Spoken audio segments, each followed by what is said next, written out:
నిరీక్షణకు break పడింది. అవాంతరాలన్నీ తొలగిపోయాయి. ఎట్టకేలకు space centre నుంచి సునీత విలియమ్స్ రిటర్న్ జర్నీ కాసేపట్లో ప్రారంభం కానుంది. రోదస్లో దాదాపు 9 నెలల పాటు ఉండిపోయిన సునీత విలియమ్స్ బుచ్ విల్మోర్ సాంకేతిక సమస్యలన్నీ అధిగమించి ఫాల్కన్ 9 స్పేస్ క్రాఫ్ట్ లో మరి కాసేపట్లో భూమికి బయలుదేరబోతున్నారు. ఇంకా కొన్ని గంటల్లోనే ఆస్ట్రోనాట్స్ భూమిపైకి రాబోతున్నారు. ఫ్లోరిడా బీచ్ లో దిగబోతున్నారు. ప్రపంచమంతా ఆ క్షణం కోసం ఎదురు చూస్తోంది. ఇవాళ ఉదయం 8:15 క్రూ డ్రాగన్ వ్యోమనౌక హ్యాచ్ మూసివేత ప్రక్రియ ప్రారంభం కానుంది. ఆ తర్వాత ఫాల్కన్ 9 విడిపోతుంది.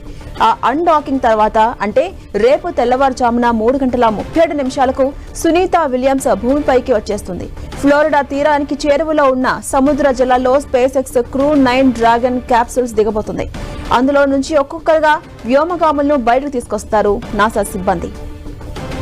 అంతరిక్ష వ్యోమనౌక భూమికి 400 కిలోమీటర్ల ఎత్తు నుంచి మెల్లగా వేగాన్ని తగ్గించుకుని భూ వాతావరణ కక్షలోకి తిరిగి వస్తుంది. ఇదే అత్యంత క్లిష్టమైన ప్రక్రియ. ఒక్కసారిగా భూ వాతావరణంలోకి రావడంతో ఆ మార్పుని స్పేస్ క్రాఫ్ట్ తట్టుకోవాల్సి ఉంటుంది.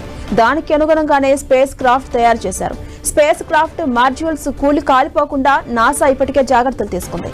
చివరి అంచులో భూమి వాతావరణంలోకి 50 కిలోమీటర్ల ఎత్తులోకి వచ్చినప్పుడు స్పేస్ క్రాఫ్ట్ వేగం 10 కిలోమీటర్లకి తగ్గిస్తారు. అందుకే ఈ దశలో ఏదైనా ప్రమాదం ఏర్పడ్డా క్యాప్సూల్స్ నుంచి ఇంజెక్ట్ అయ్యి పారాచూట్స్ నుంచి దూకేయగలరు.